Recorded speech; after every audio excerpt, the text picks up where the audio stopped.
ધોરણ 12 મેથ્સમાં chapter number 1 સંબંધ અને વિધેય. હવે આ ચેપ્ટરમાં છેલ્લો ટોપિક ચાલે છે. લાસ્ટ લેક્ચરના ટોપિકની વાત કરીએ તો એ કયો ટોપિક હતો? વિધેયોનું સંયોજન. કયો ટોપિક હતો? વિધેયોનું સંયોજન. એફઓજી અને જીઓએફ. યાદ છે તમને આ ટોપિક વિશે? ચાલો એક વખત આપણે ઝડપથી એને પાછું રિવાઇઝ કરી લઈએ. એફઓજી અને જીઓએફ ને એક દાખલો બી કરેલો, વિધેયોનું સંયોજન. બરાબર, તો માની લેવો કે આપણે જીઓએફ ની વાત કરીએ તો જીઓએફ એ એફ અને જી નું સંયોજન છે. જીઓએફ નો મતલબ કે આ જે એફ છે તે હામાં ગયો? જી માં ગયો. જીઓ એફ ઓફ એક્સ ને લખાય જી પછી કાઉન્સ આપીને એફ ઓફ એક્સ. બરાબર, બે ત્રણ ઉદાહરણ પણ આપણે કરેલા હતા. હવે આ જીઓએફ જો તમારે વ્યાખ્યાયિત કરવું હોય તો એફ નો સહપ્રદેશ અને જી નો પ્રદેશ સરખો હોવો જોઈએ. આ જો એફ નો સહપ્રદેશ છે બી અને જી નો પ્રદેશ પણ બી છે ને, બેવમાં સરખા. જે એફ નો સહપ્રદેશ છે તે બી નો જી નો શું હોવો જોઈએ? પ્રદેશ. અને જો આવું થાય તો જીઓએફ વ્યાખ્યાયિત થશે અને જે જીઓએફ છે તેનો પ્રદેશ સહપ્રદેશ શું બની જશે? પાછળવાળાનો પ્રદેશ એફ નો પ્રદેશ એ, આગળવાળાનો સહપ્રદેશ જી નો સહપ્રદેશ સી. જીઓએફ થઈ જશે એ ટુ સી. શું થઈ જશે? એ ટુ સી. આવી રીતના વ્યાખ્યાયિત થાય. આ એક્સ એ માંથી બી માં ગયો, એક્સ એ માંથી બી માં ગયો તો એ એફ ઓફ એક્સ બની ગયો. અને આ એફ ઓફ એક્સ બી માંથી સી માં જાય છે તો વચ્ચે જી માંથી પસાર થવું પડે, એટલે એફ ઓફ એક્સ જી માં ગયો તો એ બની ગયો જી કાઉન્સમાં એફ ઓફ એક્સ. તો આ વિધેય બની ગયું જીઓએફ. એટલે એ માંથી સી માં જવાની આ છે પ્રક્રિયા. ચાલો ભાઈ, હવે આજના ટોપિકમાં આપણે જોવાના છે વ્યસ્ત સંપન્ન વિધેય. કયું વિધેય? વ્યસ્ત સંપન્ન વિધેય. આપણે શ્રેણિક ચેપ્ટરની અંદર વ્યસ્ત સંપન્ન શ્રેણિક જોયું હતું, એને જરાક એકવાર યાદ કરીએ. કોને કહેવાય વ્યસ્ત સંપન્ન શ્રેણિક? કોઈ ચોરસ શ્રેણિક કેપિટલ એ માટે કોઈ બીજો ચોરસ શ્રેણિક કેપિટલ બી એવો મળે કે જેથી એ બી બરાબર બી એ બરાબર આઈ થાય તો બી ને એ નો વ્યસ્ત કહેવાય અને એ ને વ્યસ્ત સંપન્ન કહેવાય. યાદ આવે છે આવું કઈ તને રીનાવ? અને આ જે બી છે તે એ નો વ્યસ્ત છે તો બી ને સંકેતમાં લખાય એ ઇનવર્સ. એના વ્યસ્તને સંકેતમાં એ ઇનવર્સ લખાય છે. યાદ આવી ગયા વ્યાખ્યા? એ બી બરાબર બી એ બરાબર શું થવું જોઈએ? આઈ. વ્યસ્ત સંપન્ન શ્રેણિકની વાત હતી ત્યારે એમાં મેઇન વસ્તુ એ હતી કે ચોરસ શ્રેણિક જ, વ્યસ્ત ચોરસ શ્રેણિકનો જ મળે. વ્યસ્ત સંપન્ન શ્રેણિકની વ્યાખ્યા ચોરસ શ્રેણિક માટે છે. એટલે કે ચોરસ શ્રેણિક સિવાય બીજો કોઈ બી શ્રેણિક તમે લેશો તો તે શ્રેણિક વ્યસ્ત સંપન્ન નથી. બરાબર છે? ચલો, સેમ એવું જ છે આમાં બી. વ્યસ્ત સંપન્ન વિધેય. જો એવું વિધેય g from y to x અસ્તિત્વ ધરાવે કે જેથી GOF બરાબર IX, FOG બરાબર IY, તો વિધેય f from x to y ને વ્યસ્ત સંપન્ન વિધેય કહે છે. અને વિધેય g ને વિધેય f નું પ્રતિવિધેય કહેવાય અને તેને f ઇન્વર્સ તરીકે દર્શાવાય છે. શ્રેણિકમાં જે રીતે AB બરાબર BA બરાબર I થતું હતું ને, એવી રીતના અહીંયા f ની વાત છે. કોની વાત છે? વિધેય f ની વાત છે. વિધેય f from x to y. વિધેય f વ્યસ્ત સંપન્ન છે કે નથી તેની સમજૂતી રાગા. વિધેય f from x to y. તો આ f માટે તમને મળવો જોઈએ કોઈ g, અને આ બેવનું સંયોજન એટલે FOG, અને ક્રમ બદલીને સંયોજન એટલે GOF. આ FOG અને GOF બંને થઈ જવું જોઈએ તદેવ વિધેય આઈ. આ આઈ એકમ શ્રેણિકનો આઈ નથી. આ આઈ છે તદેવ વિધેયનો આઈ. કયો આઈ? તદેવ વિધેયનો આઈ. આ જે FOG નો આઈ છે અને આ જે GOF નો આઈ છે તેનો પ્રદેશ સહપ્રદેશ અલગ હશે. અહીંયા f from x to y છે તો જે g ની તમે વાત કરો છો તે g y ટુ x હોવું જોઈએ. f x ટુ y છે તો g થવું જોઈએ y ટુ x. પ્રદેશ સહપ્રદેશ આગળ પાછળ થઈ જવા જોઈએ. તો જોજો, આ જે FOG છે ને, તો FOG નો પ્રદેશ સહપ્રદેશ, g નો પ્રદેશ, f નો સહપ્રદેશ. g નો પ્રદેશ છે y, f નો સહપ્રદેશ બી y, એટલે અહીંયા IY. GOF માં f નો પ્રદેશ, g નો સહપ્રદેશ, f નો પ્રદેશ x, g નો સહપ્રદેશ x, એટલે અહીંયા IX. એટલે FOG માં IY અને GOF માં IX. બરાબર. f નું g સાથે સંયોજન અને g નું f સાથે સંયોજન, આ બંને સંયોજન તદેવ વિધેય આઈ થાય તો g ને f નું પ્રતિવિધેય કહેવાય, વ્યસ્ત વિધેય કહેવાય, અને f ને કહેવાય વ્યસ્ત સંપન્ન.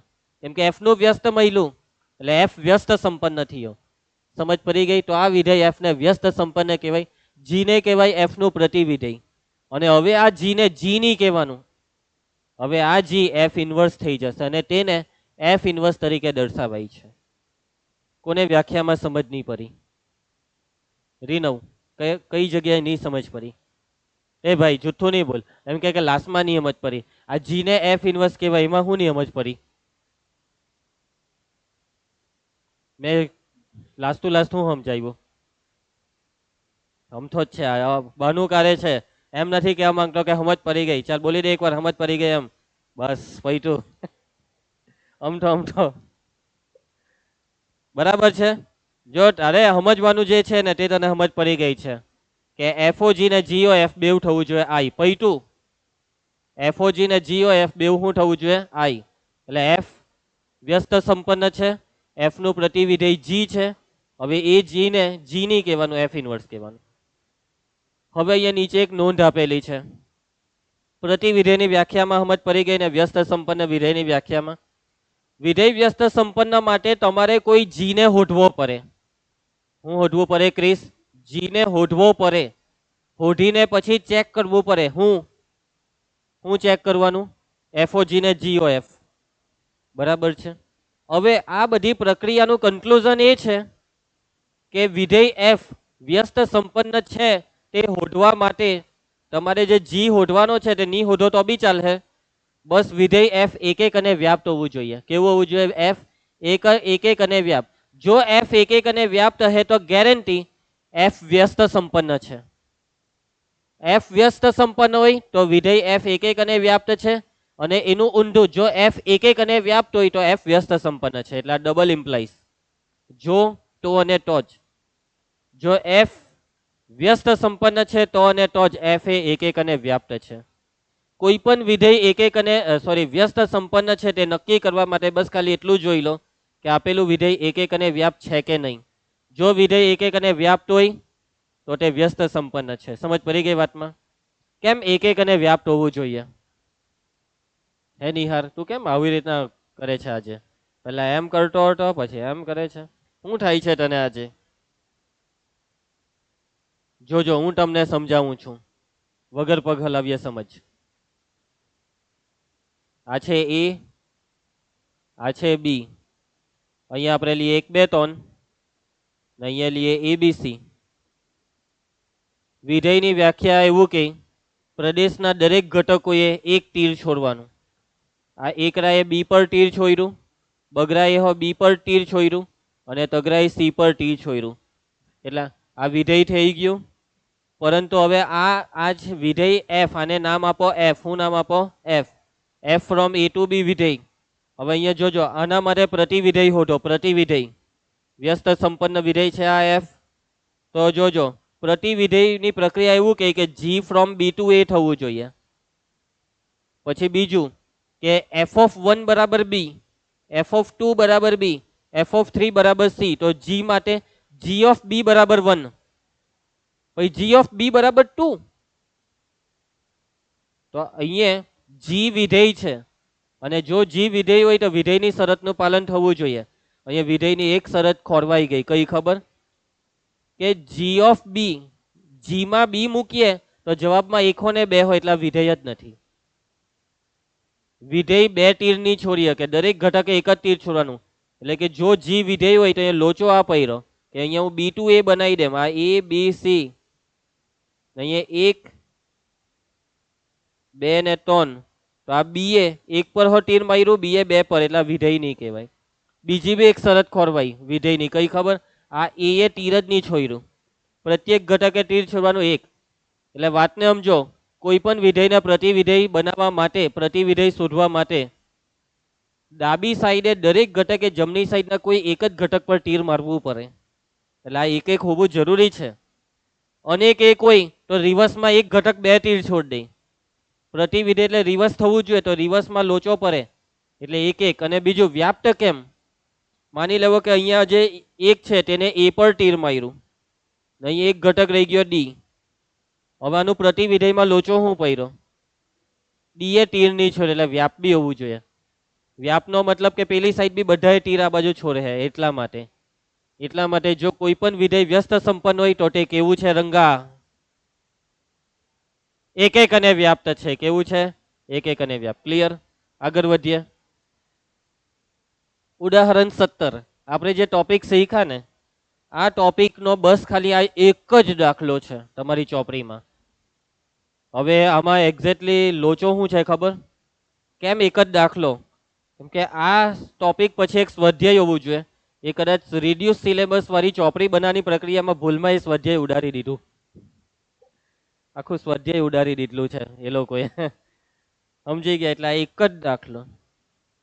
ભૂલ થયેલી તો છે. આ દાખલો હવે પૂછાવાના ચાન્સ બી બહુ ઓછા છે. સમજી ગયા? ભૂલ થયેલી એવી છે કાં તો આખું સ્વાધ્યાય ઉડાડી દીધું, કાં તો ભૂલ એવી છે કે સ્વાધ્યાય ઉડાડવાની આ ટોપિક ઉડાડવાનો હતો.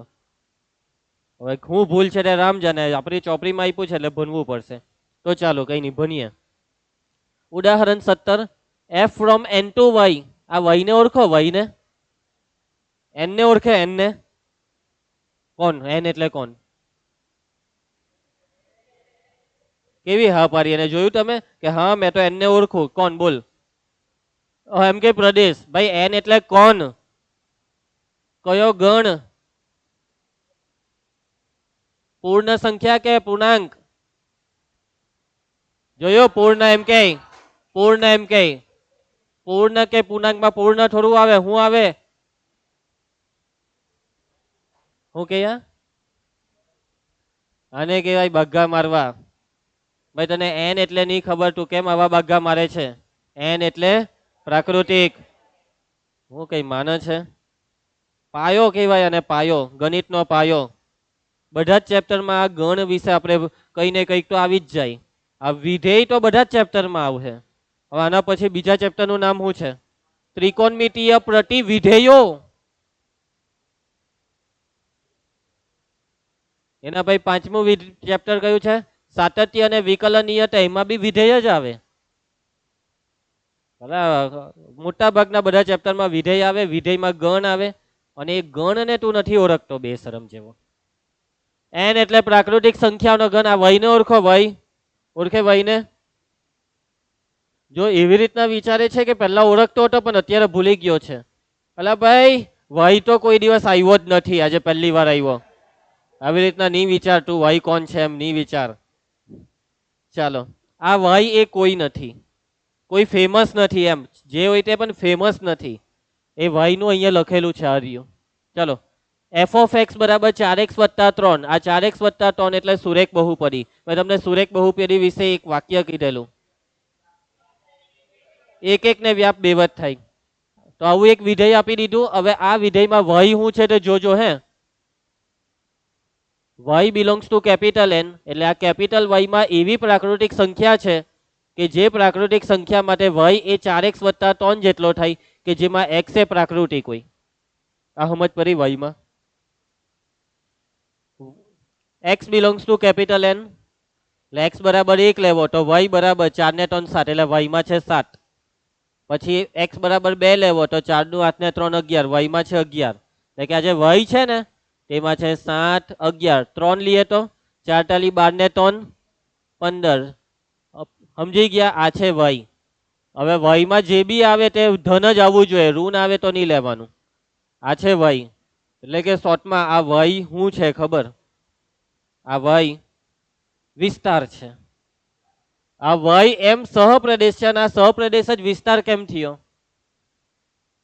આ સહપ્રદેશ જ કેમ કે હા આ વિધેય જો 4x વત્તા 3 ને અહીંયા બી 4x વત્તા 3 નાખી દીધું. સમજ પડી? એટલે તમે વિધેય એફ ઓફ એક્સ માં જે મૂકો તે જે જવાબ આવે તે જવાબથી વિસ્તાર બને અને આ સહપ્રદેશ y બી જ તો થયું. સમજ પડી? એટલે કે આ લોકો ઇનડાયરેક્ટલી એવું કહેવા માંગે છે કે આ વિધેય વ્યાપ્ત છે. ચોખ્ખું નથી લખતા, ઇનડાયરેક્ટલી સમજી જવાનું આપણે. અહીંયા આ લોકો y ને એવું કહેવા માંગે છે કે y એ વિધેય f નો વિસ્તાર છે. ચાલો, સાબિત કરો કે આ વિધેય વ્યસ્ત સંપન્ન છે અને આ વિધેયનું પ્રતિવિધેય શોધો. વ્યસ્ત સંપન્ન સાબિત કરવાનું છે, પ્રતિવિધેય શોધવાનું છે. આ ચેપ્ટરનો આ ટોપિકનો પહેલો ને છેલ્લો દાખલો. આ દાખલો બે રીતે થાય, પરંતુ હું તમને ચોપડીની રીત કરાવું છું. બરાબર છે? તો ધ્યાન આપજો રીતમાં કરવાનું શું છે. પહેલી રીત જે છે તે વ્યાખ્યાની રીત છે અને બીજી જે રીત છે તે એક અને વ્યાપની સાબિતીની રીત. ચોપડીમાં વ્યાખ્યાની રીત છે તો વ્યાખ્યાની રીતમાં શું કરવાનું તે સમજો. સૌથી પહેલા ડેટા રીનવ અહીં f from n2y f of x બરાબર 4x + 3 અને y શું છે? y છે એવી પ્રાકૃતિક ઘટકોનો ઘન કે જેમાં કોઈક x બિલોંગ્સ ટુ n માટે y એ 4x + 3 થાય. પહેલેથી જ ખબર પડી ગઈ કે આ વિધેય એક અને વ્યાપ્ત છે. ચાલો સાબિત કરવાનું છે આ વિધેય વ્યસ્ત સંપન્ન છે. વ્યસ્ત સંપન્ન સાબિત કરવા માટે તમારે વ્યાખ્યાની મદદ લેવી છે. અને વ્યાખ્યા શું કહી કે આ f માટે કોઈ g હોધો, એવો g હોધો કે જેથી FOG અને GOF બંને તદે વિધેય I થાય. તો એ g હોધવાનો કેવી રીતના? એવો g હોધવાની પ્રક્રિયા, એ જે g છે તે y2n થાય પણ એનું સૂત્ર હું તે હોધવાની પ્રક્રિયા હું સમજાવું છું. આ જે તમને 4x + 3 આપેલું છે ને તેને y ધારી લેવાનું. ધારો કે y બરાબર આ f of x નું સૂત્ર 4x + 3. હવે x ને કરતા બનાવો તો x બરાબર y - 3 છેદમાં 4. ઓકે, હવે આપણે ધારવાનું છે. ધારો કે વિધેય g, આ જે g ધારવાના તેમાં f નું રિવર્સ મારો y2n અને આ g નું સૂત્ર g of x બરાબર આ જે આવ્યું ને તે અહીંયા લેવાનું y - 3 છેદમાં 4 પણ y ને x થી રિપ્લેસ કરવાનું x - 3 છેદમાં 4 કેમ કે તમે અહીંયા x લખો ને. આવી રીતના વિધેય g હોધાય. ઓકે ક્લિયર છે? કરીશ x - 3 છેદમાં 4 y ને x થી રિપ્લેસ કર્યું. હવે ચેક કરો કે તમે જે g હોઈધો તે g શું f નું પ્રતિવિધેય છે? અને એ ચેક કરવા માટે FOG ને GOF. તો પહેલા આપણે GOF શોધીએ. GOF from લખાવો f no Pradesh g નો સહપ્રદેશ. f નો પ્રદેશ કયો છે? n. ટુ g નો સહપ્રદેશ, g નો સહપ્રદેશ n, n to n. GOF of x બરાબર g કૌંસમાં f of x. f of x શું છે? f of x 4x + 3. હવે આ 4x + 3 ને g માં મૂકવાનું x ની જગ્યાએ. g છે x - 3 છેદમાં 4. અહીંયા જે x છે તેની જગ્યાએ અહીંયા 4x + 3. 3 3 ઉડી જાય, 4x ના છેદમાં 4, 4 4 બી ઉડી જાય. એટલે કે GOF of x બરાબર x આવ્યું. x લેવાથી x જ આવે તો તે વિધેયને કહેવાય તદેવ વિધેય. તદેવ વિધેય યાદ છે ને? I of x બરાબર x, GOF of x બરાબર x. એટલે કે આ જે GOF છે તે છે તદેવ વિધેય I. કોનાથી કોના પરનું? એટલે અહીંયા I ની નીચે I ના પગ પાસે n લખવાનું. ચાલો એના પછી FOG નો વારો. FOG from Pradesh સપ્રદેશ લખાવો. g નો પ્રદેશ ક્યાં ગયો?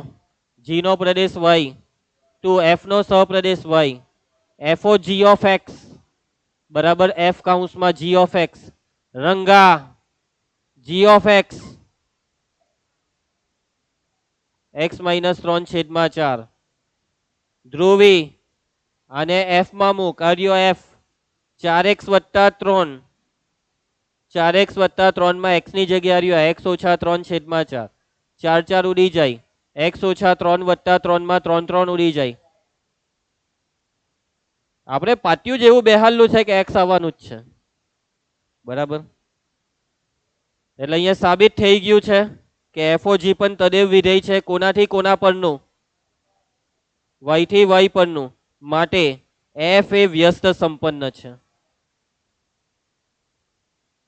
સાબિત થઈ ગયું. FOG અને GOF બે y આવે તો f એ વ્યસ્ત સંપન્ન છે. અને f નું પ્રતિવિધેય શોધવા કીધેલું એટલે f ઇન્વર્સ. તો f ઇન્વર્સ એ ક્યારનો હોધાઈ ગયેલો? આ g જ f ઇન્વર્સ છે. f ઇન્વર્સ બરાબર g. આટલું છેલ્લે લખી દેવાનું પૈતું. સમજી ગયા? f ઇન્વર્સ જ શું છે? g જ શું છે? f ઇન્વર્સ છે. દાખલો પૂરો. પ્રકીર્ણ ઉદાહરણો. પેલા દાખલો પૂરો કેટલો ને? એક જ હતો. One and only one. એક માત્ર દાખલો હતો, અનન્ય દાખલો હતો એ ટોપિકનો. ચેપ્ટરમાં ટોપિક બધા પૂરા. હવે કોઈ નવો ટોપિક આવવાનો નથી.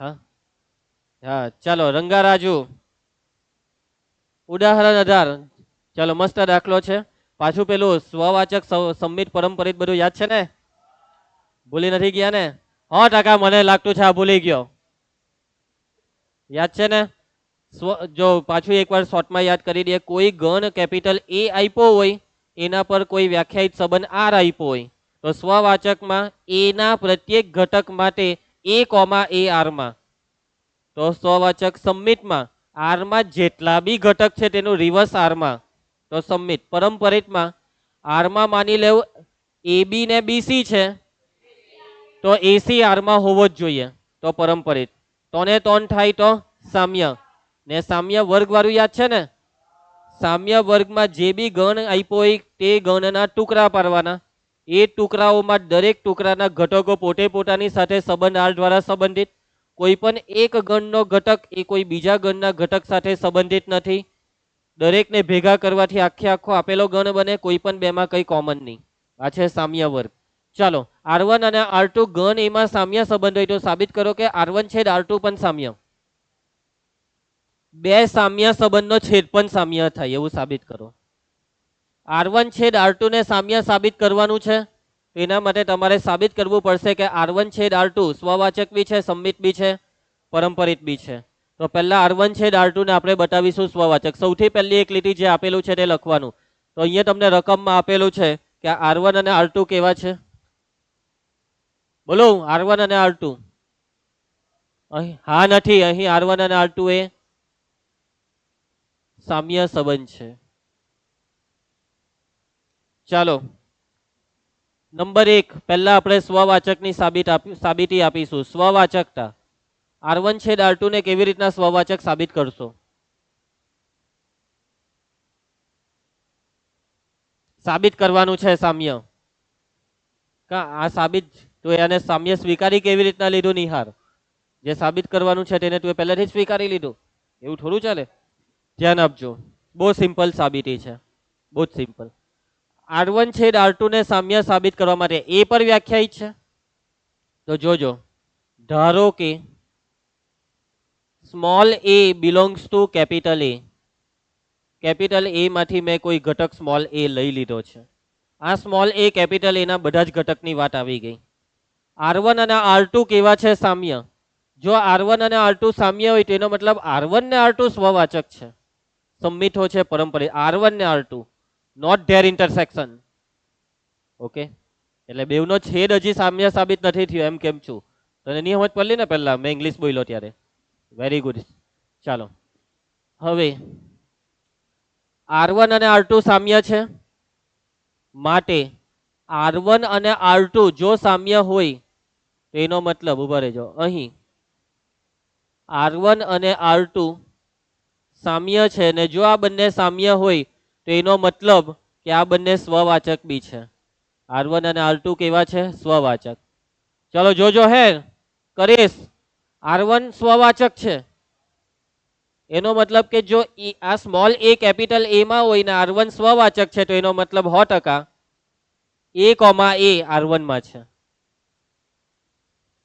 કેમ કે R1 સ્વવાચક છે સ્વવાચકની વ્યાખ્યા એટલે a કોમા a R1 માં હોય તો જ સ્વવાચક થયું ને R2 બી સ્વવાચક છે એનો મતલબ કે a કોમા a R2 માં બી છે a કોમા a R1 માં હો R2 માં હો હવે છેદનો મતલબ છેદમાં કેવા ઘટક હોય જે બેવમાં હોય a કોમા a R1 ને R2 બેવમાં છે હવે મગજ દોરાવો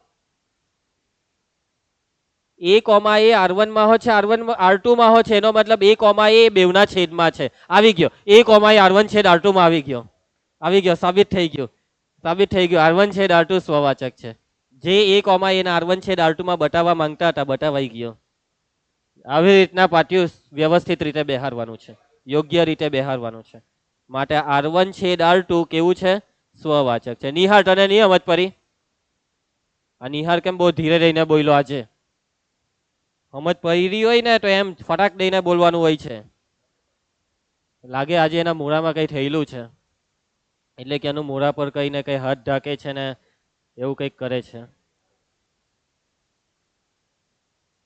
છાલા પડવાનું કારણ શું ખબર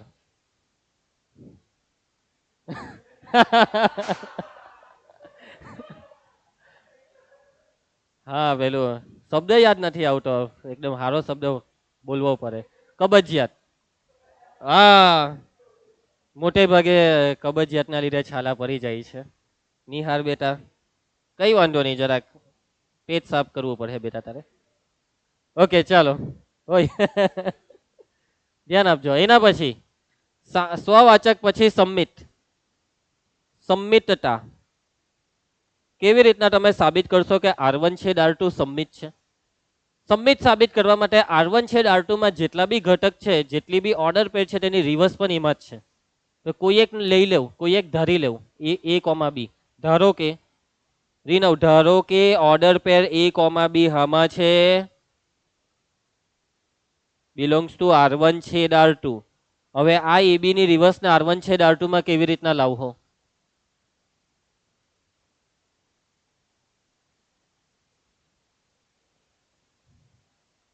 હા આ AB R1 અને R2 ના છેદમાં છે, જે છેદમાં છે તે બેવમાં છે. માટે A, B belongs to R1 અને A, B belongs to R2. R1 ને R2 કેવા છે? રંગા બોલ કેવા છે? સામ્ય છે. R1 ને R2 સામ્ય છે.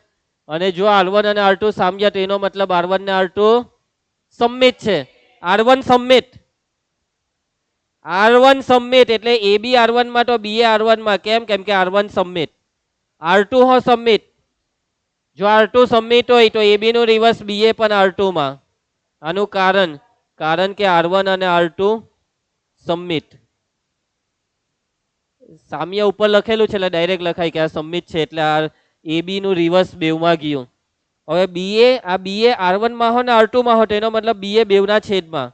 BA બિલોંગ્સ ટુ R1 છેદ R2. R1 છેદ R2 માં EB લીધેલો, રિવર્સ BA માં છે એવું સાબિત થઈ ગયું. માટે R1 છેદ R2 કેવો છે?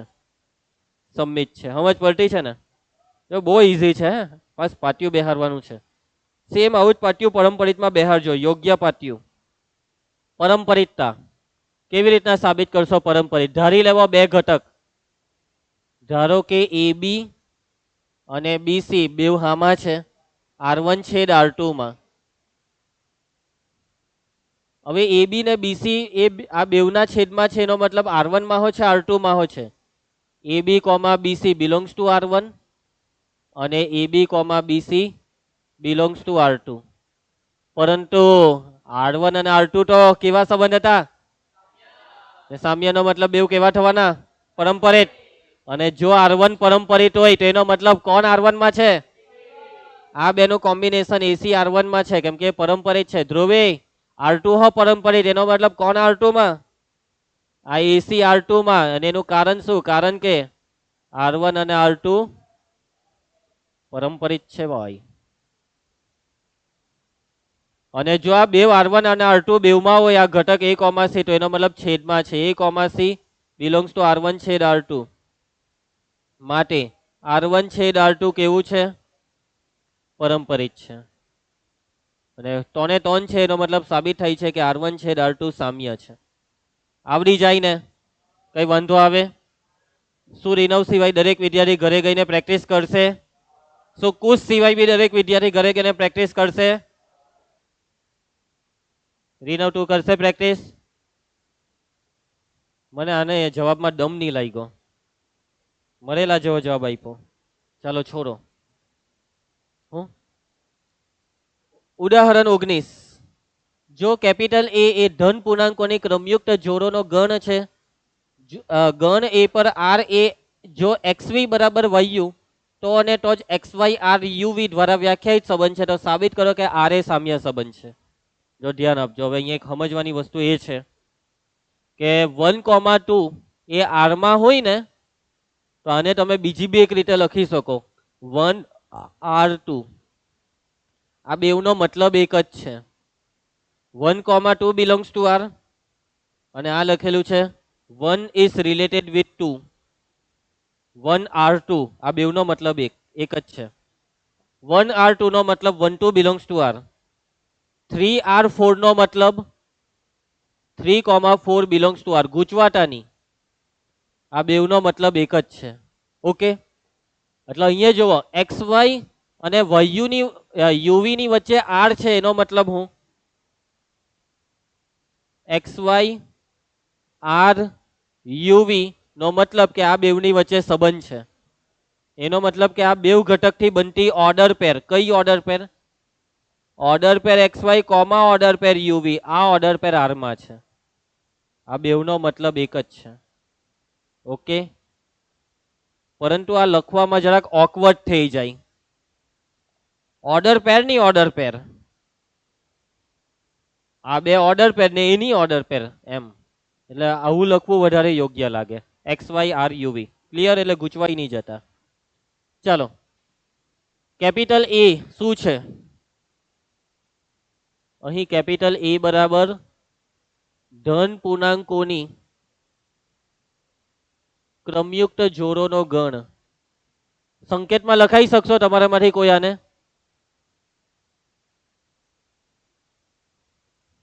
ધન પૂર્ણાંકોની ક્રમયુક્ત જોડોનો ગણ. ધન પૂર્ણાંકોની ક્રમયુક્ત જોડ એટલે 1 1 1 2 1 3 1 4 1 5 up to 7, 2 1 2 2 2 3 2 4 up to 7, 3 1 3 2 3 3 up to 7. હા, z પ્લસ બેટા, z પ્લસ ને આવું કહેવાય 1 2 3 4 અપ ટુ 7. મેં જે કહી રહ્યું છે તે આ છે 1 1 1 2 1 3 up to 7, 2 1 2 2. z cross z, z cross z માં ઋણ સંખ્યા બી આવે ભાઈ, n ક્રોસ n. તો પછી ને a બરાબર n cross n. z plus કેમ બોલવા લાગ્યા તમે આજે? હે જયલા, n બોલી દે બિચારો, n ને ખોટું લાગ્યું આજે.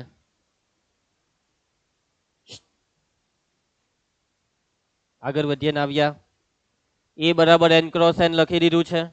સંબંધ શું છે ભાઈ? સંબંધમાં જે ઘટક લીધો ને ધ્રુવ, તે n ક્રોસ n માંથી લીધો. એટલે કે અહીંયા ઘટક જ ઓર્ડર પેરમાં છે, ઘટક. એટલે કે બે n ક્રોસ n માંથી બે ક્રમયુક્ત જોડ વચ્ચે સંબંધ બને છે. ગૂંચવાટાની હે આમાં. અને એ સંબંધ શું બને છે? જોજો, આ વાંચો આગળ. જો xv બરાબર વાયુ, તો અને તો જ સંકેતમાં લખી કાઢો ને, એટલે કે double implies X Y R U V. જો આવું થાય તો આ બેવની વચ્ચે એક્સ વાય અને યુવી ની વચ્ચે સંબંધ આર રચાય. બરાબર? સેટિંગ સમજો રંગા, સમજજે. પહેલા છેલ્લાનો ગુણાકાર એ વચ્ચેના બેનો ગુણાકાર જેટલો થાય તો સંબંધ રચાયો. આ છે સેટિંગ. ધ્રુવી સમજ પડી ને? જો આ એક્સ વી આરયુ અને આ યુ વાયુ આરયુ, એટલે કે કોનો કોનો ગુણાકાર? પહેલા છેલ્લાનો ગુણાકાર એ વચ્ચેના બેનો ગુણાકાર જેટલો થાય તો સંબંધ બન્યો. ઉદાહરણ તરીકે 2,5 ને 3,7. શું આ બેની વચ્ચે સંબંધ આર છે? હા કે ના? કેવી રીતના ચેક થાય? આ બેનો ગુણાકાર 7 દુ 14, 5 તાલી 15, હરખું નહીં થયું એટલે આ બેની વચ્ચે સંબંધ આર નથી. બીજું એક્ઝામ્પલ 3,8 ને એની હાથે લઈએ, હું લઈએ? ઉભા રહેજો, ની ઘાટ ની બેઠો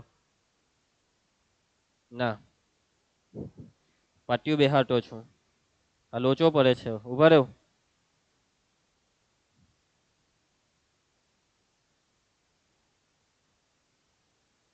ચાલો બેહાડ દીધું મેં પાટિયું. થઈ ગયું ને? 8 તાલી 24, 12 દુ 24. આ થઈ ગયું. આ બેવનો સંબંધ બની ગયો. આ બેવની વચ્ચે સંબંધ બની ગયો. સમજી ગયા ને કે હું ચેક કરવાનું તે? ચાલો, સ્વવાચક કેવી રીતના સાબિત કરશું? કે કોઈ એક ઘટક લીધો 2,5, તો 2,5 નો શું 2,5 સાથે સંબંધાર બને? તો હા, 2 5 10, 5 દુ 10. દર વખત આવું થાય જ ને. વ્યાપક સાબિતી, એક ઘટકની વ્યાપક સાબિતી. ચાલો, સ્વવાચકતાની સાબિતી હું આપો? લાવવાનું શું છે? XY R XY. શું લાવવાનું છે? XY નો XY હાથે જ સંબંધ લાવવાનો છે. અને આ સંબંધ ક્યારે આવે? કે જ્યારે આ બેનો ગુણાકાર ને આ બેનો ગુણાકાર હરખો થાય. તો થયું જ ને? આ છે છેલ્લા સાઈડ પર નાનો ગુણાકાર XY ને વચ્ચે વાળાનો ગુણાકાર YX, હરખું થયું ને? હું લખું હું કે હખો? ધારો કે order pair X comma Y belongs to હું આર એન ક્રોસ એન એટલે એ. એક ઓર્ડર પેર કેપિટલ એ માંથી લીધી. હવે આ એક્સ અને વાય માટે હું લખું કે લખો આવું લાવવા હું લખું. જો આવું હોય તો આવું આવે, તો આવું લાવવા અહીંયા હું સેટિંગ પાટ્યું હું લખો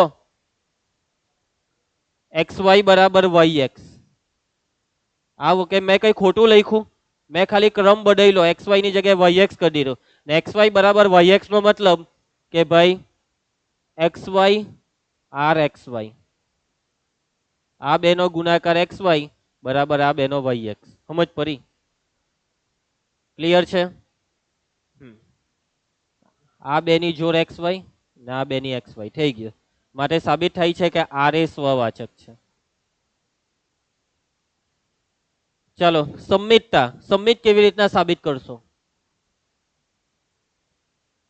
યસ, ધારી લેવો કેપિટલ આર માંથી, યશવંત આર માંથી એક ઓર્ડર પેર ધારી લે અને સમજો હે આર ની ઓર્ડર પેર કેવી છે, આવી છે. આર ની ઓર્ડર પેર આવી છે એટલે કે આવું ધારજો. આવું ધારો કે એક્સ વાય આર યુવી, ધ્રુવ એક્સ વાય આર યુવી નો મતલબ આ બેની વચ્ચે શું થતું હશે? તો એક્સ વાય આર યુવી થયું. એક્સ વી બરાબર વાય યુ. લાવવાનું શું છે? આનું ઊંધું યુવી આર એક્સ વાય લાવવાનું છે. શું લાવવાનું છે? U V R X Y. અને એના માટે લાવવું શું પડે? આ બેનો ગુણાકાર યુ વાય બરાબર આ બેનો ગુણાકાર વી એક્સ. તો આ વાયુ ને મેં યુવી લખું તો કોઈને કઈ વાંધો છે? આ એક્સવી ને મેં વીએક્સ લખું તો કોઈને કઈ વાંધો છે? આ ડાબી જમણી સાઈડ ને આગળ પાછળ લખી કાઢું તો કોઈને કઈ વાંધો છે? અને આનો મતલબ કે આ બેનો સંબંધ યુવી અને આ બેનો સંબંધ એક્સવી રચાય છે. આ બેની વચ્ચે સંબંધ આર રચાય છે, યુવી આર એક્સ વાય. એટલે અહીંયા કોને વી લખાવ્યો? અહીંયા બી કોને વી લખાઈ દીધો? આ વાયુ ને યુ વાય લખાઈ એટલે કે યુ અને વી નો સંબંધ અને એક્સ અને વાય નો સંબંધ રચાય છે. સાબિત થઈ ગયું. X Y R U V reverse, U V R X Y reverse થાય છે. માટે આર એક એવું છે. ખુશી ચાલો નાવ્યા પરંપરિત. પરંપરિત માટે ધારવાનું છે એક્સ વાય અને યુવી વચ્ચે સંબંધ આર છે અને યુવી અને હજી કોઈ હોઠો કોણ? ધારો કે એક્સ વાય અને યુવી વચ્ચે સંબંધ આર છે. એક્સ વાય આર યુવી અને યુવી આર કયો નામ લઈ લો? પીક્યુ. એ બી લઈ લો. ચાલો એ બી. ચાલો આનો મતલબ હું થતું હશે તો આ સંબંધ બન્યો. હું થતું હશે તો સંબંધ બન્યો. રંગા એક્સવી બરાબર વાયુ. ધ્રુવ ચાલ આનું લખાવ યુબી બરાબર વીએ. લાવવાનું શું છે? કોની કોની વચ્ચે સંબંધ પ્રસ્થાપિત કરવાનો છે? કર્યાસ એક્સવી અને એક્સ વાય અને એબી વચ્ચે. તો હું લાવવું પડે? બોલો એક્સ બી બરાબર વાય. ચાલો આ લઈ આવો તો આ લખા હે એક્સ બી બરાબર વાય. આ બે માં એવું પાટિયું બેહારો કે એક્સ બી બરાબર વાય આવી જાય. એટલે યુવી ને કઈ બી કને કરો, આ યુ અને વી જવાબ માંથી કરો, આ બેવ નામમાંથી, કેમ કે અહીંયા યુ ને વી છે જ નહીં. ચાલો કોણ આ પાટિયું બેસાડી શકશે? કોણ આ પાટિયું બેસાડવા માટે સક્ષમ છે? કઈ બી કને આ લઈ આવો.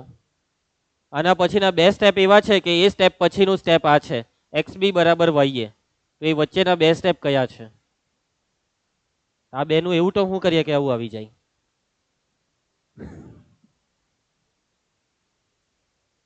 ભાગી નાખીએ. કોને કોના વડે ભાગવા માંગે છે તું? જો બહુ સિમ્પલ છે. હિન્ટ આપું? નહીં, હિન્ટ હિન્ટ આવે આમ રહી લે. કોને કરવાના છે? યુને ને વીને કરવાના. જેને કરવાનું હોય ને તેને બેવમાં કરતા બનાવી દો, બેવના કરતા બનાવી દો. હિન્ટ આપી દીધી છે. ચાલો આ યુ અને વી વાળું એક સાઈડ, બાકીનું બીજી સાઈડ. એક્સ ના છેદમાં વાય બરાબર યુ ના છેદમાં વી. યુ ના છેદમાં વી બરાબર એ ના છેદમાં બી. તો આ યુ ના છેદમાં વી ને આ બે હાથે સરખાઈ દેવું એટલે એક્સ ના છેદમાં વાય બરાબર એ ના છેદમાં બી. ક્રોસ ગુણાકાર એક્સ બી બરાબર વાય એમ પાટિયું બેહાડતા આવડવું જોઈએ યોગ્ય રીતે. બરાબર છે જયેશ? કેટલું ને આ સ્ટેપ આવશે? બેઠું આવ્યું ને ક્રોસ ગુણાકાર કર્યો એટલે. અને જો એક્સ બી બરાબર વાય તેનો મતલબ એક્સ નો ને વાય નો સંબંધ એ અને બી હાથે છે. એક્સ વાય આર એ બી આ સ્ટેપ માટે સાબિત થાય છે કે આર એ પેલા પરંપરિત અને પછી સાબિત થાય છે કે આર એ 3 3 હોવાથી સામ્ય છે. સમજ પડી ગઈ? બહુ હેલું હતું. બરાબર રીનવ? રીનવ મને ગેરંટી મારી છે કે તને નિયમ જ પડી, પણ ટેન્શન નહીં લે. હા હજી અડધો કલાક બાકી બતાવે છે. ટાઈમ ટેબલ ભૂલી ગયા? 12:30 સુધીનું ટ્યુશન છે એમ ટાઈમ ટેબલ એ ચલો એક કામ કરીએ, બધા ઉદાહરણ પતાવી દે આજે. ઓછા જ છે બસ, હવે 3 4 જ બાકી છે. જુઓ એક કરાવતા 5 મિનિટ. 1 2 3 4 5 6 7 બસ 7 જ ઉદાહરણ બાકી છે આપણા. 7 જ ઉદાહરણ. ભાઈ ઉભા રહો, અડધો કલાક છેલ્લામાં છેલ્લા બેહો બસ. 15 મિનિટ એ ચાલો હમણાં થઈ જશે દાખલો. બરાબર ધ્રુવી? એ ધારો કે એક્સ બરાબર 1 2 3 4 5 6 7 8 9. ચલો R1 પહેલો સંબંધ રંગા પહેલો સંબંધ જોતું. R1 એ એક્સ પરનો સંબંધ છે અને તે આવી રીતના વ્યાખ્યાય છે. કેવી રીતના? R1 બરાબર ઓર્ડર પર એક્સ વાય જ્યાં એક્સ માઇનસ વાય 3 વડે વિભાજ્ય. એવા બે ઘટક લેવાના કે જેની બાદબાકીને 3 વડે ભાગી શકાય. ચાલો એના પછી એક્સ પર બીજો એક સંબંધ R2 એ R2 બરાબર એક્સ વાય જ્યાં X Y subset 147 X Y subset 258 X Y subset 369 દ્વારા વ્યાખ્યાયિત છે. હવે આ જે સંબંધ છે ને R2 તેને મતલબ સમજ પડી? કેવા ઘટક છે બોલો? ચાલો મને એક ઉદાહરણ આપો. કોણ R2 માં છે? ઉદાહરણ આપો. આનું ઉદાહરણ કેવું કે એક્સ માઇનસ વાય 3 વડે વિભાજ્ય તો એક હાથે 4 લઈ લો. 1 4 R1 માં છે. કેમ 1 4 R1 માં છે? કેમ કે આની બાદબાકી માઇનસ 3 અને 3 વડે વિભાજ્ય. એટલા આમાં કોણ છે? ઉદાહરણ આપો. તો સમજો તમે એક્સ ને 1 લીધો તો વાય ને બી આમાંથી જ કોઈ લેવાનો. એટલે 1 1 1 4 1 7 1 1 1 4 1 7 4 1 4 4 4 7 આ બધું જ R2 માં છે. હવે તમે એક્સ બરાબર 1 લીધો તો વાય બરાબર 2 5 8 માંથી લેવાય જ નહીં. એક્સ અને વાય બેવને કાઢવામાંથી લેવો, કાઢવામાંથી કાઢો પેલામાંથી. એમ સાબિત શું કરવાનું છે? સાબિત કરો કે R1 બરાબર R2. કેવી રીતના થઈ ગયું? કેમ કે આમાં સેટિંગ કેવું છે, તમે આમાં કોઈ બી બે ઘટક લેવ તો બાદબાકી 3 નો ગુણિતમાં જ આવે, 3 વડે વિભાજ્ય. આમાંથી બી કોઈ બી બે ઘટક લેવ તેની બાદબાકી 3 વડે વિભાજ્ય થવાની જ. જોયું કેવું પાટિયું બેઠું તે? જોયું? સાબિત શું કરવાનું છે રીનવ? અલા કેવો ભાગો છે, અહીંયા લખેલું છે સાબિત કરવાનું છે R1 બરાબર R2. R1 અને R2 સમાન કેવી રીતના સાબિત થાય? હવે આ સવાલનો જવાબ આપો. સામ્ય હોય તો સમાન. બેવના ઘટક સરખા બતાવવાના. યાદી બહુ મોટી બને યશવંત, યાદીને કેન્સલ માર. બેવના ઘટક સરખા કેવી રીતના બતાવાય? ક્રિસ નો જવાબ અડધો સાચો છે. હવે અડધું પૂરું કરો, બાકીનું અડધું. કરીશે કીધું બેવના ઘટક સરખા બતાવવાના. શું કહે છે તું?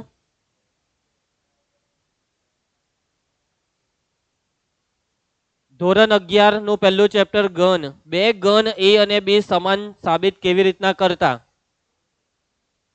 એ અને બી ને સમાન સાબિત કેવી રીતના કરતા? ભૂલી ગયા ને? બે વસ્તુ સાબિત કરવી પડે. એ સબસેટ બી, બી સબસેટ એ. તો એ બરાબર બી કહેવાય. R1 બરાબર R2 સાબિત કરવા માટે સાબિત કરવું પડે R1 subset R2, R2 subset R1. R1 નો પ્રત્યેક ઘટક R2 માં છે, R2 નો પ્રત્યેક ઘટક R1 માં. ચાલો સાબિત સ્ટાર્ટ. સૌથી પહેલા અહીં રીનવ what is your X, what is X? 1 2 3 4 5 6 7 8 9. ચાલો એના પછી એક્સ પરનો પહેલો સંબંધ R1 શું છે? ઓર્ડર પર એક્સ વાય. આ કેમ કલ્પના કરતો છે પેલો? એક્સ માઇનસ વાય એ 3 વડે વિભાજ્ય છે. ચાલો એના પછી ધ્રુવ what is R2? xy where set xy is subset of one set 147 अथवा set xy is subset of the set 258 अथवा set xy is the subset of the set 369. ચાલો R1 सबसेट R2 સાબિત કરીએ છીએ. બરાબર ખુશી? R1 सबसेट R2 કેવી રીતના સાબિત થાય? એ કેવી રીતના સાબિત થાય? R1 ના બધા ઘટક R2 માં. R1 માંથી કોઈ એક વ્યાપક ઘટક લેવાનો અને એ વ્યાપક ઘટકને R2 માં બતાવવાનો. R1 માંથી કોઈ વ્યાપક ઘટક જે લેવાના એને હું ધાર્યા xy, એટલે કે R1 માં તો ઓર્ડર પેર જ છે. ધારો કે ધ્રુવી, ધારો કે xy belongs to R1, ધારો કે xy belongs to R1. xy R1 માં છે. હવે આ xy ને R2 માં લઈ જાઓ. xy R1 માં છે એનો મતલબ શું થતું છે? એનો મતલબ થતું એવું છે કે x માઇનસ વાય એ 3 વડે વિભાજ્ય છે. હવે તમારે બતાવવાનું છે xy belongs to R2. આ xy R2 માં કેવી રીતના બતાવું? xy ના R2 માં બતાવવા માટે આ ત્રણે ત્રણ વસ્તુ અહીંયા લખેલી લાવો. તો બસ સિમ્પલ. x અને y એ 3 વડે વિભાજ્ય છે. તો x અને y હું લઈએ તો 3 વડે વિભાજ્ય. માની લઉં કે x બરાબર મેં 1 લીધો, તો 1 હાથે 4 ની બાદબાકી અને 1 હાથે 7 ની. આ 3 માંથી કોઈ બી બે ઘટક લેમ તો એ બાદબાકી 3 ને વિભાજ્ય, એટલે કે x અને y એ 1 4 7 માંથી કોઈ છે. अथवा आ एक्स અને y 1 4 7 સિવાય માની લો કે 2 2 5 8 માંથી લેવો, તો આમાંથી કોઈ બી 2 ની બાદબાકી 3 વડે વિભાજ્ય, અથવા 3 6 9. અને આ જે મેં લીટી લખી તે તો આ R2 નું થયું, એનો મતલબ xy R2 માં છે. સાબિત થઈ ગયું ભાઈ. નિહાર હું સાબિત થયું કે xy R1 માં છે અને આ R1 નો xy R2 માં છે. એટલે કે R1 ના દરેક ઘટક R2 માં છે. એનો મતલબ R1 સબસેટ R2 સાબિત થઈ ગયું. હવે સાબિત કરવાનું છે R2 સબસેટ R1. તે કેવી રીતના સાબિત કરો? તો હવે તમારે ધારવું પડશે xy belongs to R2. xy belongs to R2 નો મતલબ આવું બધું થતું છે. આવું બધું થતું હોય તો લાવો કે બાદબાકી 3 વડે વિભાજ્ય, તો થવાની જ ને. તેનો મતલબ xy R1 માં છે. એટલે એક્ઝેક્ટલી મતલબ આનું ઊંધું. તો પાછું શું કરવા લખવાનું? m થી m હો. માટે સાબિત થાય છે કે R1 બરાબર R2. સમજ પડી ગઈ બધાને?